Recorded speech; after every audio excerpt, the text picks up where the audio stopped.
Right, so in the previous video, we looked at how to locate roots, and we found a range A and B, and we showed using a sign change that the root is between A and B. In this video, we're going to be looking at using an iteration formula to find the roots. So we're going to be depending upon the previous value to give us the next value. So first things first, we know a root is when f of x is equal to 0. We're now going to rearrange this equation to get it in the form where x is equal to a new function g of x. That way, the iteration xn plus 1 will be equal to gxn. So the new or the next position a, x, will be dependent upon the previous x position. And therefore, hopefully, we'll keep converging to a singular x point, and that will be the root. Right, so first things first, before locating it or looking at examples, let's look at a graph. So we're trying to find where the graph y is x, this is the y is x part, is equal to a function g of x like this. So this is g of x, this is x. So ideally, we're trying to find this position here. That is going to be the root. And so what we're going to be given is starting off with a certain x position. So they might say, start off with this one as x0. So they've given you an estimate. And we're trying to locate this root here. So what you do is you go vertically, horizontally, vertically, horizontally, vertically, horizontally, until you reach that position. So this position here will be your x first value, this one will be x2, and this one will be your final one there. As you can see by the shape of this is actually called a staircase method or a staircase design. And so we're locating a root using a staircase design. There's actually another example. So if I was to draw another one, like here, first of all, we need to draw y as x. And then we also need to draw another function. I'm going to draw maybe this one here, g of x. And so we're trying to locate this position here. And they've given us a starting position, x0 is here. So you go vertically, horizontally to the line. Vertically, horizontally, vertically, horizontally. As you can see, we'll eventually get to a point, which will be your root. Once again, this is a staircase method design, because as you can see, it kind of looks like a staircase. Now there's actually one more design which you need to be aware of, and that would be the cobweb design or the cobweb diagram. So if I was to draw an example here, y is x, and now I'm going to draw my function as maybe like this. Okay, and so I'm going to start off with this position here, x0. So once again, it's horizontally and then vertically to the function. Horizontally, vertically, horizontally, vertically, horizontally, vertically, and so on. And as you can see, eventually we will reach a singular point, i.e. the root. However, you can see that the design of these or the shape of it is very, very different, right? So this one here, as I said earlier, is actually known as the cobweb diagram or the cobweb design because of the shape of how it locates the root. So you just need to be aware of which one is the staircase one and which one is the cobweb one. Right. Finally, not all iterations would have or locate the root. You might never locate the root. So an example of this would be if I were to draw a function which maybe look like this. Okay, so we'll be maybe given a point. Let's say this is x0 here. Okay, and so once again we'll do as we did. So we'll go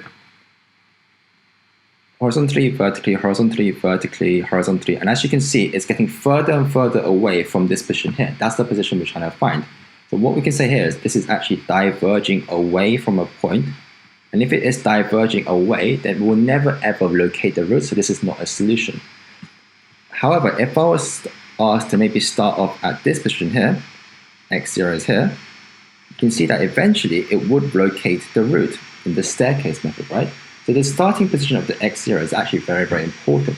One, just for the same iteration, the starting point might give a diverging answer or a converging answer. So you might locate the root and you might not locate the root. So that is also a 1-mark question or an example they could ask you, asking why would we never locate the root? So it could be all because of the starting x0 position. Right, so let's take a look at this example here. So we have a function f of x, which is x to the power 4 minus 3x cubed minus 6. Show that the equation f of x can be written in this form. So we start off with this function and we equate it to equal to 0. Okay, so that's we're trying to find x. But we need to find the iteration formula. So as we said, we need to make x is equal to a function of g. So it's best to look at what they are asking you to find. Okay, so as you can see, you notice that it's raised to this cube rooted, right? So I'm guessing this part here will just kind of leave.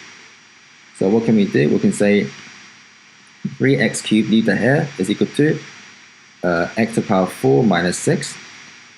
We can divide everything by 3, so 1 over 3 x to the power 4 minus 2, and x would therefore be the cube root of 1 over 3 x to the power 4 minus 2, meaning that p is 1 over 3 and q is negative 2. So we found our iteration formula. Now we're just going to plug it in, okay? So they've started in part B, they said let x0 be 0. So the first approximation is 0, and what we do is just plug it into this position. So now this is xn plus 1, so x1 will be equal to the cube root of 1 over 3, 0 to the power 4 minus 2, which will give me minus 1.260. Okay? And they've asked us to find x1, 2, 3, so we have to keep plugging. Now we plug in to find x2, we plug in this value here previously. Okay? And so what we get is minus 1.051. To x3, we now plug in this to the same equation, which will give us minus 1.168, like so. Right, a hint of how, or a tip of how to get these values very quickly is, as you can see, this is my x1 value, right? And I need to plug this in back into this equation here to get my x2 value. And sometimes this value might be very, very long. It could be a long decimal place, and it takes time to plug it back in. So what you want to do is, in your calculator, you want to plug in this equation here in your calculator. Because first things first, what you do is you clear your calculator, step number 1. Step number 2 is then you put in your x0 value. So in this case, my x0 value equals 0. And then you press AC, okay? And then in the calculator, you want to put in this equation here, but wherever there's an x value, you want to put in the A and S, the answer button, okay? And then if you put the rest of the values in, or the formula in, and if you keep pressing this equal sign, you get the x2 value, x3 value, x4 value, x5 value. So it's a quick way, or it's a quick tip of how to get these values much more quickly. Right.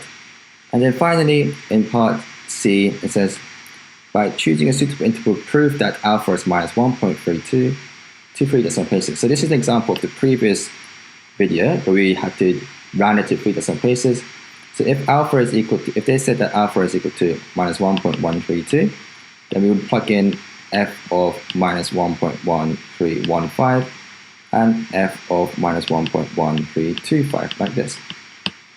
And then that will be a sign change, and you can finish off by saying there's a sign change.